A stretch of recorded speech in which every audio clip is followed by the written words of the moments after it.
Hey, architecture firm owners and emerging leaders. Get ready for unparalleled insight into the development of a world-class architecture firm and a worldwide organization driving the digital transformation of the design and construction industry. With Build Smart, the podcast that's changing how our profession operates. We share the incredible stories behind innovation in the building industry with my friend and co-host, Patrick McLeamy, FAIA, former CEO of the international architecture firm, HOK. You know, Yamasaki's office or firm lasted during his lifetime. And when he passed away, I think that was the end of the Yamasaki office. Helmut did not want that. He wanted a firm that would live out and grow beyond the founders. In Season 1, discover the untold stories behind HOK's meteoric rise, from 150 employees in St. Louis to a powerhouse with over 1,900 staff members and 27 offices worldwide. You know, they weren't as polite as the Kojima people. That was just boom. And anytime you have a creditor, whether it's Kojima or the bank, that wants their money, unless you can raise money someplace else, you are out of business. Bankrupt. And hold on tight for Season 2, where Patrick takes us on a new adventure as chairman of Building Smart International, shaping the future of digital transformation in the design, construction, and operation of built assets. Ian Howell, Ken Harold, and I, Ken was my technical representative from HOK. The three of us took a tour of Europe of 5 cities in 5 days. Very busy time. Simply follow the link in the show notes to subscribe to Build Smart now and uncover lessons that will transform you and your architecture firm.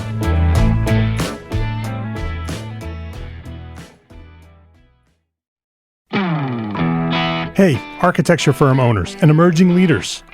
Get ready for unparalleled insight into the development of a world-class architecture firm and a worldwide organization driving the digital transformation of the design and construction industry. With Build Smart, the podcast that's changing how our profession operates.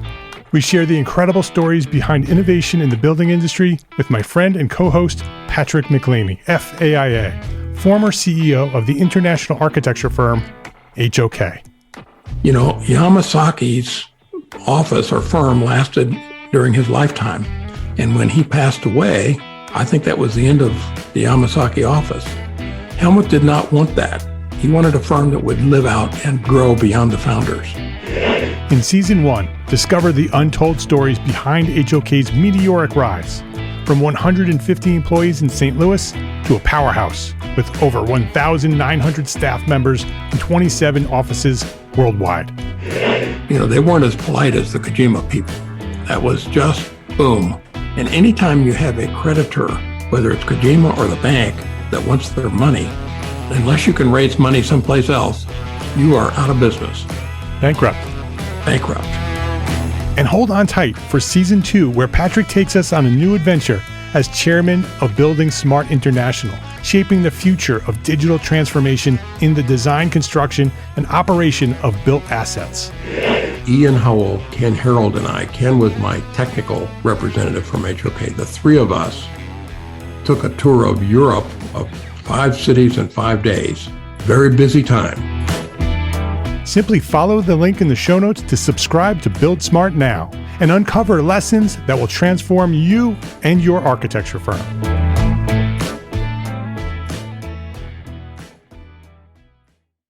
Entrepreneur Architect Podcast, Episode 45.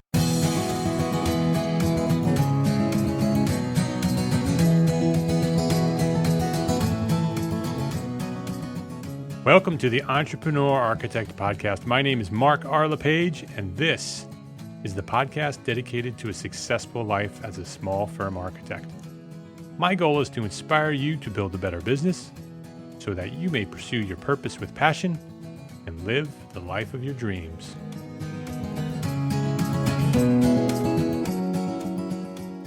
My name is Mark R. LePage, and I am a recovering procrastinator. There you go, I said it. It's true. I'm a recovering procrastinator. After 40 plus years, 44 to be exact, I don't think I have much hope of ever finding a cure for this problem we we might all find ourselves in every once in a while. But recently I found some ways that I could hang on to the wagon that I may have fallen off of in the past and stay focused on getting things done. And with so many things on my plate, I often find myself just paralyzed with overwhelm, and I get nothing done.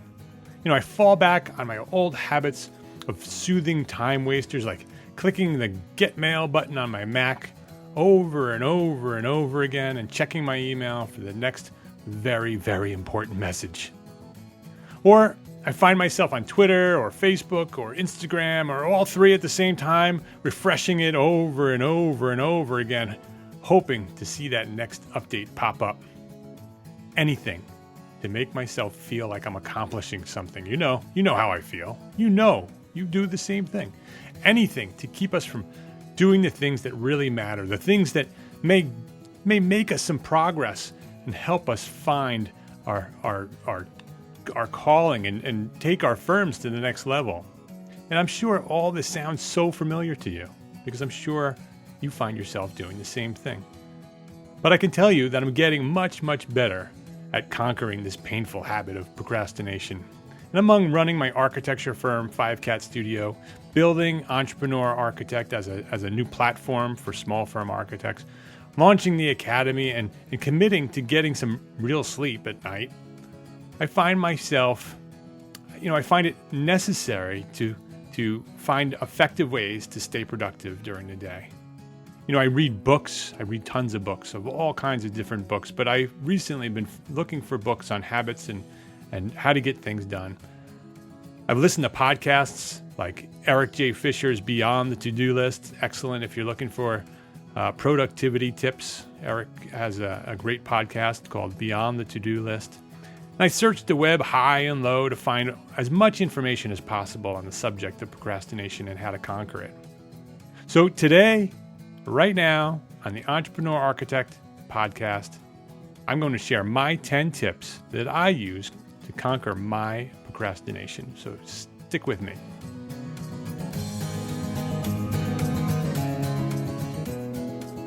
This episode of the Entrepreneur Architect podcast is brought to you by Entrepreneur Architect Academy. Entrepreneur Architect Academy is a community of like-minded entrepreneur architects seeking to take their small firms to greater success. You are the average of the 5 people with whom you surround yourself, and this is an opportunity to be part of a group of professionals who are determined to take their businesses, their lives, and their leadership to the next level. And the Academy is buzzing with activity. We're having weekly video conferences, and the private member forum is already being used to help members help one another. It is so exciting to see the momentum being made, and enrollment for Class 2 is still open, but not for long. It's closing soon, so listen up. We only have 4 seats remaining as I'm recording this, and if you are interested in enrolling with this class, visit entrearchitect.com/academy before Monday, September 23rd, 2014. That's a little more than a week from now. Class 2 enrollment will close on September 23rd, so if you're thinking about joining this class of Entrepreneur Architect Academy, now is the time.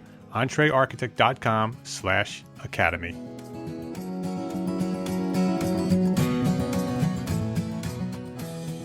I see the results of conquering procrastination every day.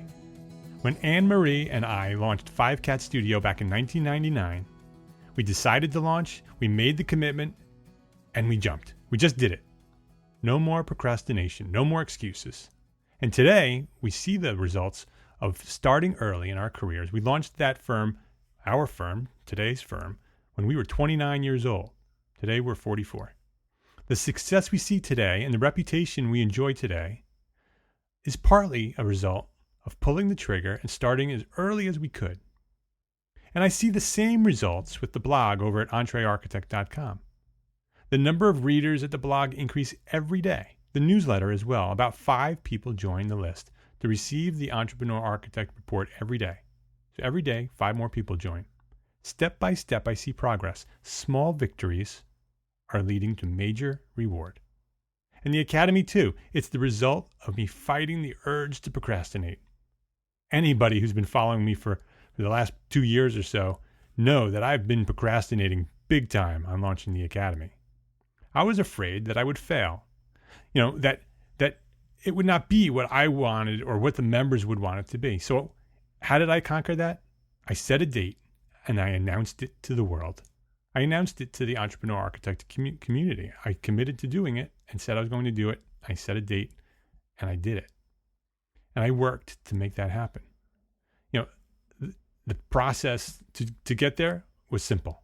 Commit, ask others to join and support you, and then figure out how to do it. That's what I did.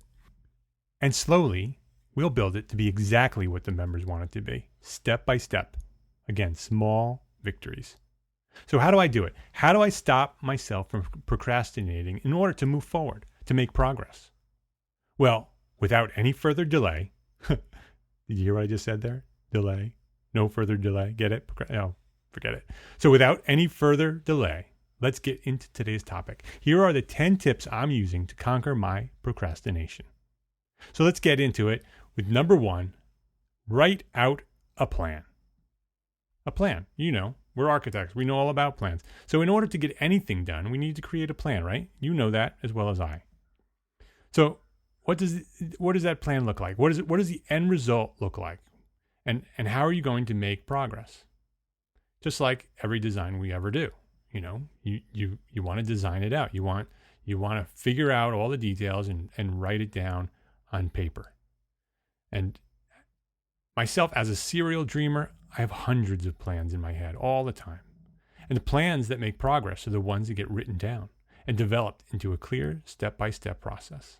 Those are the ones that get done. Those are the ones that you can stop procrastinating with and follow the step-by-step process to get it done.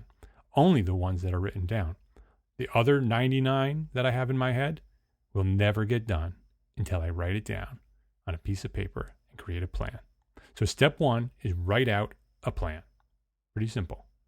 So number 2, schedule milestones. So once you have a plan, you want to schedule milestones.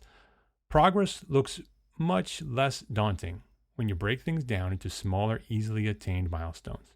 You want to set specific dates for each of those milestones. So what do you want to accomplish in your plan?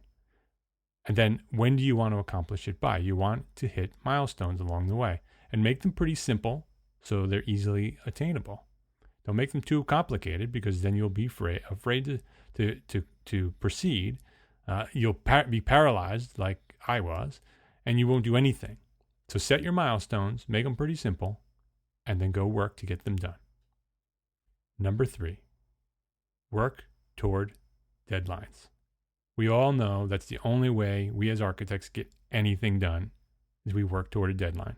If we have all the time in the world to do what we want to do, we'll take all the time in the world to get it done, right?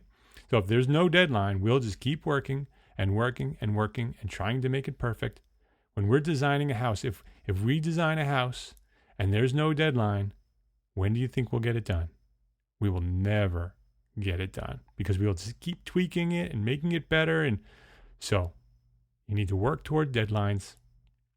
The quickest way to not get things done is to never need to get them done.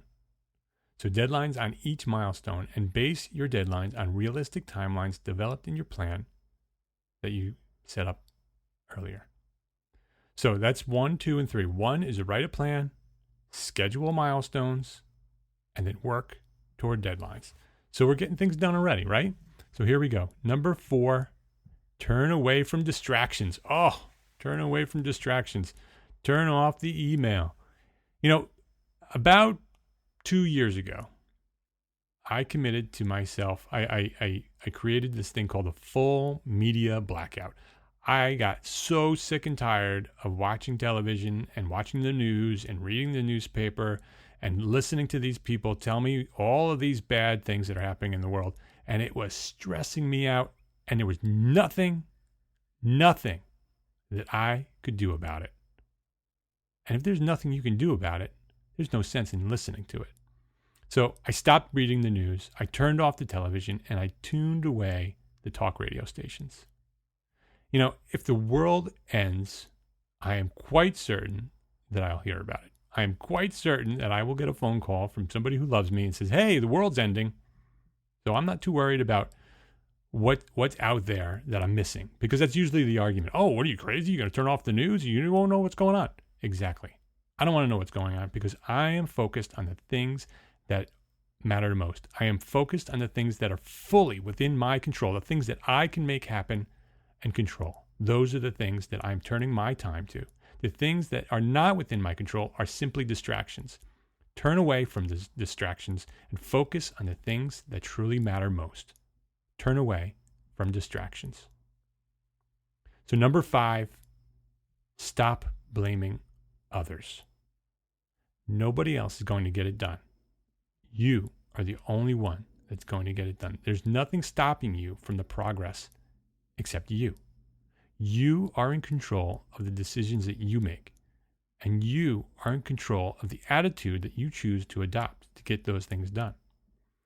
So if the excuse is the guy who's supposed to get the information to me hasn't gotten it to me, so I can't get my job done.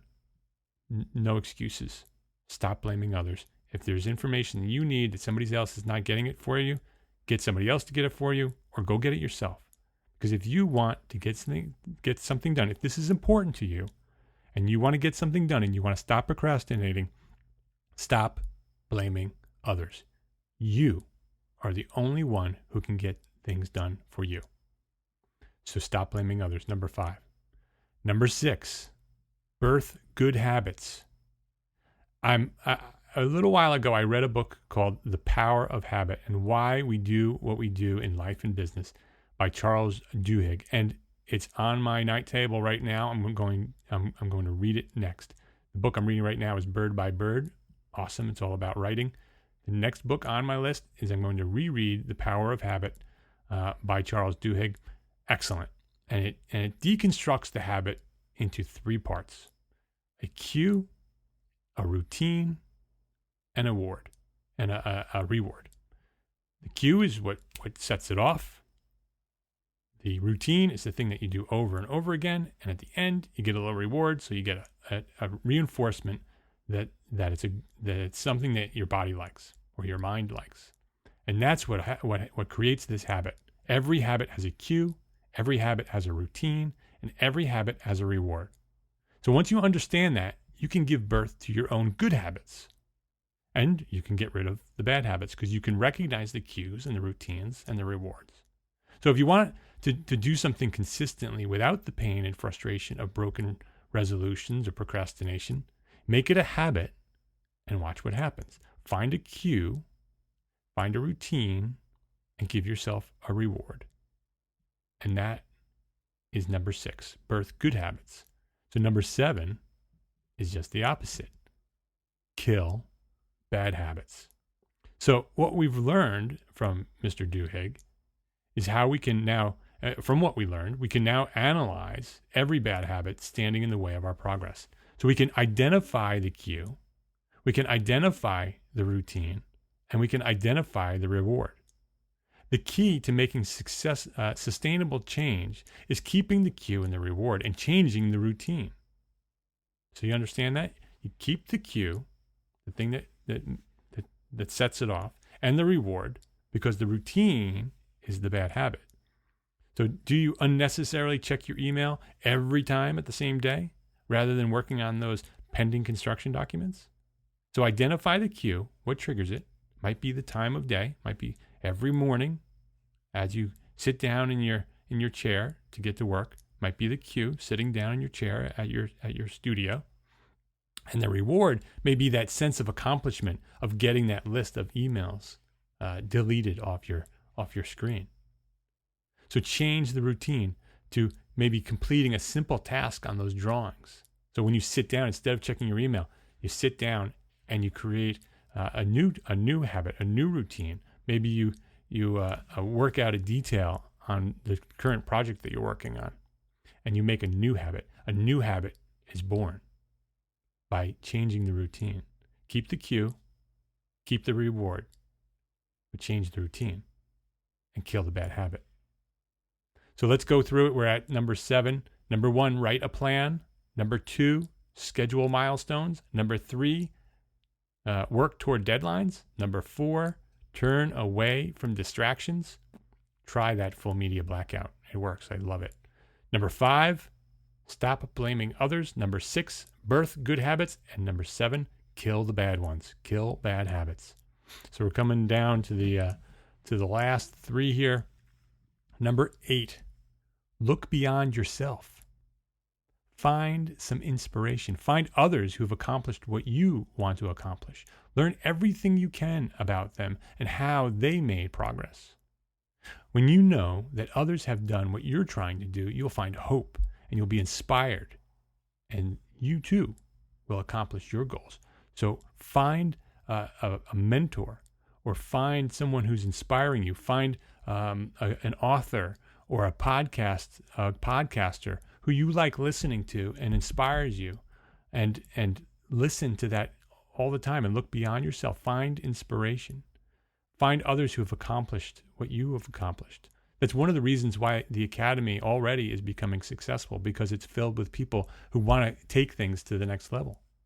So find somebody who has done what you do, and then do what they've done. So look beyond yourself. Number 9, raise the stakes. In order to launch this podcast, I created something called the 12-12-12 Project. And talk about procrastination. I tried to make progress on that project for more than 10 years. I had this idea of the Entrepreneur Architect website and podcast for almost 10 years before I actually pulled the trigger on it and created my 12-12-12 project. Search it on entrearchitect.com, 12-12-12 project, and you'll read all about it. That's how I launched this. I raised the stakes. I created this idea of a 12-12-12 project. I announced it to the world, and the world may have been 25 people at the time, who knows? But I put it out there, and I promised those 25 people, or 100 people, or whatever it was, that I was going to do this, that I was going to rebuild and relaunch entrearchitect.com. At the time, it wasn't even entrearchitect.com, so I relaunched it as entrearchitect.com, and I launched this podcast on December 12th, 2012, 12-12-12. And because I set a date, and such a significant date as 12-12-12, I had no choice but to succeed. So I raised the stakes. If I failed, if I didn't do what I said I was going to do, I was going to lose all my credibility with you, with people who were waiting for it to happen. I'd lose credibility with my family, and I'd lose credibility with myself, that I have set a deadline and I promised that I was going to do something and I didn't do it. It doesn't work that way. If you want to get something done, you need to do what you say you're going to do. So if you do all these other things, 1 through 8, and then number 9, raise the stakes, you take it to the next level. You get yourself all ready, you do all these things, you kill all these bad habits, you create the plan, and then you go out and you tell the whole world about it before you do it. And then you have no choice but to get it done. So number 9, raise the stakes. And number 10, by far the most important tip I'm going to give you on this podcast episode, number 10, might even be the most difficult step, but believe me, no task has ever been completed without it. Number 10, start. You have to start. And once you get started, it will create momentum. And once you get momentum, you get the feeling of accomplishment, and you create new habits, and you watch that procrastination melt away. Have you ever done that? Have you ever sat in front of your desk, in front of a project that needed to get done, and it hurt so badly because you saw all the work that needed to get done, and you knew that it wasn't going to possibly get done in the amount of time that you have, but you had to get it done? You had a deadline. Somebody else set a deadline for you, and so you started. And once you got started, you got You found momentum. And it just happened, right? It just the ideas just kept flowing and the work just got done. And when the deadline came, you had enough done to submit it. And you conquered procrastination because you started. So number 10 is by far the most important. You can do all these other things, and if you don't start, you will never accomplish what you want to accomplish. No task has ever been completed without starting. So number 10 is start. So let's go through it one more time, really quick. Write out a plan, schedule milestones, work toward deadlines, turn off the distractions, stop blaming others, birth good habits, kill the bad ones, look beyond yourself, raise those stakes. It's an important one. And start. So I hope that has been useful for you. I hope that inspires you to get your projects done and to stop procrastinating. I know architects are famous for being procrastinators. We are all recovering procrastinators. I wish you the best of luck in accomplishing the goals and reaching for the dreams that you have.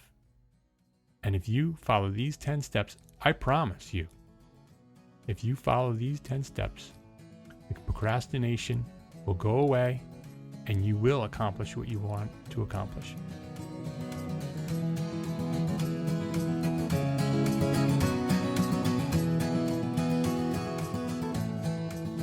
If you like this episode, please go to iTunes and leave me a review. And I want to briefly mention something here before I sign off here. You know, the guys over at ArcaSpeak Podcast, last week on their podcast, they threw down the gauntlet and they challenged us to a duel.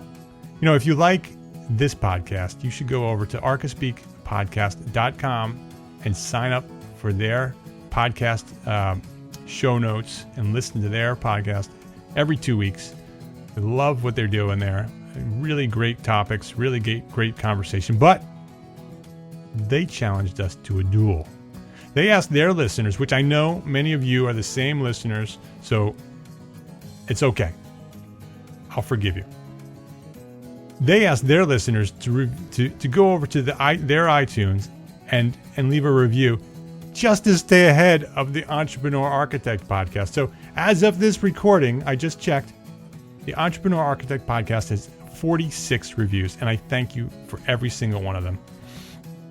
And I just checked the ArcaSpeak podcast, and guess what? They too have 46 reviews. We're neck and neck here. So let's do this, Entree Nation. Let's move ahead and take the crown. Go to entrearchitect.com/iTunes or search Entrepreneur Architect on iTunes and leave me a review. I would love to know what you think of the show, and I would love to stay ahead of my friends over at the ArcaSpeak podcast. So go over there right now and leave me a review. But all joking aside, I truly do appreciate the support you guys have given me over the last couple of years. With everything I do here at the podcast and over at the blog and everything I do, your feedback is the only reason I keep doing what I do. So thank you. Until next time, my name is Mark R. LePage, and I am an Entrepreneur Architect. Thank you for listening. Have a great week.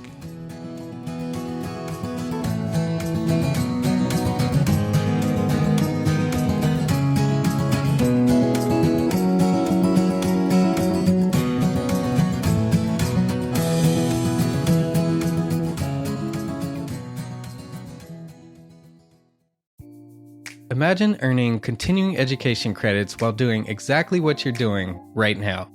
Well, you can.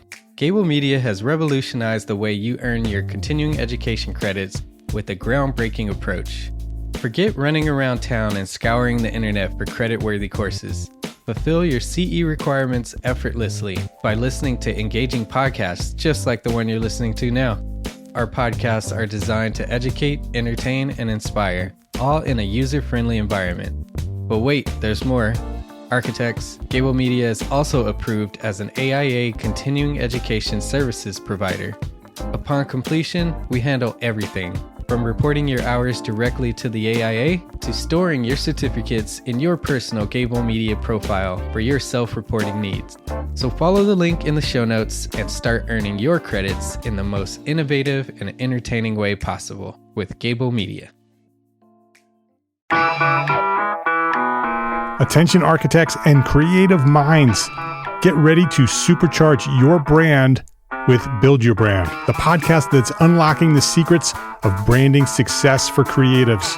Hey there, it's Mark Arlepage, founder of Entre Architect, and I'm inviting you to join my friend, architect marketing expert Jeff Eccles at Build Your Brand podcast, where he explores the captivating stories of the world's top brands and transforms their lessons into powerful moves for small firm architects and creatives like you. In Season 1, Jeff shares the thrilling tale of Southwest Airlines, where he dissects their journey to the summit and distills it into strategies tailor-made for you. It's important to keep in mind that companies like Southwest compete in the real world, just like you, and face real-world challenges, just like you. You might be surprised at how similar those challenges are to the struggles that you grapple with on a day-to-day basis. Don't miss out on your blueprint for success. Subscribe, tune in, and let's build your brand together. You may have noticed that the very best brands in the world are also known for having somewhat unique corporate cultures. That's often the glue that holds everything together when they encounter those rough spots. We don't do it because it inconveniences the passengers to whom we are primarily dedicated, the short haul, frequent flyer. Follow the link in the show notes to subscribe to Build Your Brand today. Remember, no matter the size, the journey's the same. Your brand's journey to the top starts here.